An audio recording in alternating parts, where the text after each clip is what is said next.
제가 드릴 이야기는 충격적일 수 있습니다. 우리가 매일 사용하는 원화, 편의점에서 커피 사고 월급 받고 저축하는 그 돈 말입니다. 이 원화의 시대가 끝나가고 있습니다. 1945년 제2차 세계대전이 끝나고 브레튼우즈에서 만들어진 글로벌 금융 질서.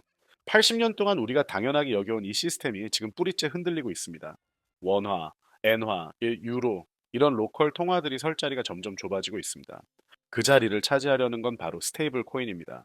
또 비트코인 얘기냐고요? 아닙니다. 이건 비트코인보다 훨씬 더 위험하고 동시에 훨씬 더 큰 기회입니다. 그리고 이 뒤에는 미국과 중국의 거대한 금융 전쟁이 숨어 있습니다. 단순한 투자 이야기가 아닙니다. 이건 생존의 문제입니다. 오늘 저는 한양대 비트코인 화폐 철학과 교수님의 통찰을 바탕으로 세 가지를 말씀드리겠습니다. 첫째, 왜 미국은 스테이블 코인으로 방향을 틀었는가? 둘째, 중국은 왜 금을 미친 듯이 사모으는가? 셋째, 이 전쟁 속에서 한국은 어떻게 살아남는가? 지금부터 그 충격적인 시나리오를 공개합니다. 자, 먼저 첫 번째입니다. 왜 미국은 스테이블 코인에 대한 태도를 완전히 바꿨을까요? 불과 3, 4년 전만 해도 미국 정부는 스테이블 코인을 탄압했습니다. 달러 패권에 도전하는 위험한 존재라고 규정했죠. 그런데 지금은 어떻습니까? 2025년 지니어스 법을 통과시키면서 오히려 장려하고 있습니다. 대체 무슨 일이 있었던 걸까요? 답은 미국 국채에 있습니다. 여러분, 미국의 국가 부채가 얼마인지 아십니까? 35조 달러를 넘어섰습니다. 한화로 약 내경 5천조 원입니다. 이게 얼마나 심각한 수준이냐면 미국이 국방비로 쓰는 돈보다 국채 이자로 내는 돈이 더 많습니다. 미국은 지금 빚을 갚기 위해 또 빚을 내는 악순환에 빠져 있습니다. 그런데 여기서 구세주가 나타났습니다. 바로 스테이블 코인 발행사들입니다. 현재 테더, 서클 같은 스테이블 코인 발행사들이 보유한 미국 국채 규모, 독일 정부가 보유한 미국 국채보다 많습니다. 민간 기업이 한 국가 정부보다 더 많은 미국 국채를 사들이고 있는 겁니다. 작동 원리는 이렇습니다. 전 세계 사람들이 스테이블 코인을 삽니다. 발행사는 그 돈으로 미국 국채를 삽니다. 결과적으로 전 세계 개인들이 미국의 빚을 대신 갚아주고 있는 셈입니다. 아이러니하죠? 중국 사람들이 중국 정부의 규제를 피해서 비트코인을 사려고 만든 우회 수단이 이제는 미국의 부채 문제를 해결할 최후의 보루가 됐습니다. 미국 입장에서 생각해 보세요. 이거 정말 쓸만한 도구네. 이렇게 판단한 겁니다. 계속 규제할 게 아니라 오히려 키워야겠다고 방향을 틀었죠. 그래서 트럼프 행정부는 스테이블 코인을 적극 지원하고 있습니다. 미국은 군대 한 명 보내지 않고 디지털망을 통해 달러 제국을 전 세계로 확장하고 있습니다. 스테이블 코인은 미국에게 너무나 중요합니다. 디지털 세상에서도 달러 패권을 확장하고 심각한 부채 문제를 해결해 줄 핵심 도구니까요. 중국의 방역, 금을 사모으는 진짜 이유. 그렇다면 중국은 뭘 하고 있을까요? 최근 중국이 뭘 사모으고 있는지 아십니까? 금입니다. 그냥 사는 게 아닙니다. 미친 듯이 사모으고 있습니다. 사상 최대 규모로 말이죠. 왜일까요? 중국은 미국의 전략을 정확히 꿰뚫어 봤습니다. 미국이 디지털 달러로 세상을 장악하려고 한다는 걸 알았죠. 그리고 여기에 종속되면 안 된다고 판단했습니다. 그래서 선택한 게 금입니다. 가장 확실한 실물 자산이죠. 디지털 달러, 즉 스테이블 코인이 지배하는 금융 질서에 종속되지 않기 위해 실물금으로 방어막을 치고 있는 겁니다. 이게 무슨 의미인지 아십니까? 미국 주도의 디지털 달러와 중국 주도의 실물금의 거대한 금융 전쟁이 시작된 겁니다. 한쪽에는 디지털 달러를 든 미국, 다른 쪽에는 금괴를 쌓아둔 중국.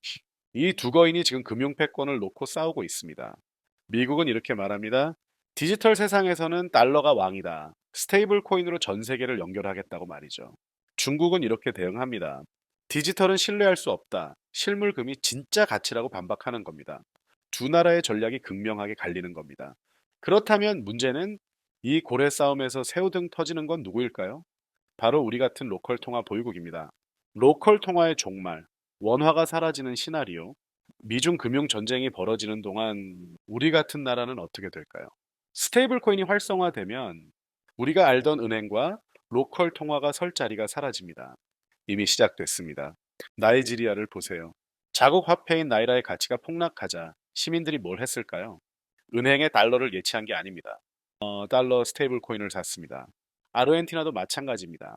페소 가치가 떨어지니까 사람들이 페소 대신 스테이블 코인으로 자산을 보호하고 있습니다. 왜 이런 일이 벌어질까요? 스테이블 코인은 은행망을 거치지 않습니다. P2P, 즉 개인 간 직접 전송입니다. 이게 무슨 의미인지 아십니까? 국가의 통제를 벗어난다는 겁니다. 환전 수수료라는 착취적 시스템도 무력화됩니다. 그래도 한국은 선진국이잖아요. 나이지리아나 아르헨티나랑 다르다고 생각하실 수 있습니다. 맞습니다. 지금은요. 하지만 대한민국도 안전하지 않습니다. 한국은행이 통제할 수 없는 달러 스테이블 코인이 우리 일상에 침투하는 순간 원화의 통화 주권은 신기루처럼 사라질 겁니다. 우리는 지금 이 시나리오 1단계에서 2단계로 넘어가는 과정에 있습니다. 아직은 소수의 얼리 어답터들만 쓰고 있죠. 하지만 제도화가 시작되면 그 속도는 걷잡을 수 없을 겁니다. 원화의 미래는 생각보다 암울할 수 있습니다. 한국의 전략, 망사업자가 되어라. 그렇다면 우리는 앉아서 당해야만 할까요? 절대 아닙니다. 이건 일생일대의 찬스라고 할 수도 있습니다. 어떻게 위기를 기회로 바꿀 수 있을까요? 답은 간단합니다. 원화를 방어하려 하지 말고 달러 스테이블 코인을 발행하는 겁니다. 네, 맞습니다. 아예 우리가 직접 발행하자는 겁니다. 한국의 강점이 뭡니까? 제조업입니다. 특히 IT 하드웨어죠. 삼성 갤럭시 스마트폰이 전 세계 몇 대나 팔렸는지 아십니까? 수억 대입니다. 이 스마트폰 하나하나를 금융창구로 만드는 겁니다. 삼성이 스테이블 코인을 발행하고 그 코인을 갤럭시 스마트폰에 기본 탑재된 지갑에서 쓸 수 있게 만드는 거죠. 삼성뿐만이 아닙니다. 네이버, 카카오 같은 플랫폼 기업들도 마찬가지입니다. 카카오톡으로 송금하듯이 카카오 스테이블 코인으로 전 세계에 돈을 보낼 수 있게 만드는 겁니다. 생각해 보세요. 삼성 스테이블 코인으로 전 세계 사람들이 결제를 하면 그 수수료는 누가 가져갑니까? 삼성이 가져갑니다. 지금 비자 카드, 마스터카드가 전 세계 결제 시장을 장악하고 있죠. 그 자리를 한국 기업들이 차지할 수 있습니다. 미국이 주도하는 디지털 달러의 흐름에 올라타야 합니다. 원화라는 작은 울타리를 지키려다 고립될 것이 아니라 글로벌 표준인 달러 생태계 속으로 들어가 그 판을 우리가 짜는 겁니다. 하드웨어 강국에서 P2P 금융 강국으로. 이것이 2026년 이후 대한민국이 불을 거머쥘 유일한 길입니다. 오늘 우리가 다룬 내용을 정리하겠습니다. 미국은 디지털 달러, 즉 스테이블 코인으로 금융 패권을 확장하고 있습니다. 중국은 실물 금으로 이에 대항하고 있습니다. 그 사이에서 로컬 통화들은 입지가 좁아지고 있습니다.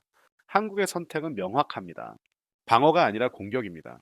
직접 스테이블 코인을 발행하고 글로벌 금융 생태계의 주도권을 잡아야 합니다. 지금 우리 앞에 두 가지 길이 있습니다. 하나는 변화를 거부하고 원화를 지키려다 고립되는 길. 다른 하나는 변화를 받아들이고 그 변화를 주도하는 길. 저는 후자를 택해야 한다라고 생각합니다. 금융의 국경이 허물어지고 미중 간의 치열한 전쟁이 벌어지는 지금, 여러분의 자산은 안전합니까? 여러분은 어떤 선택을 하시겠습니까? 오늘 내용이 유익하셨다면 구독 버튼과 좋아요 버튼을 눌러주시기 바랍니다. 그리고 여러분의 생각을 댓글로 남겨주세요. 원화의 미래에 대해서 어떻게 생각하시나요?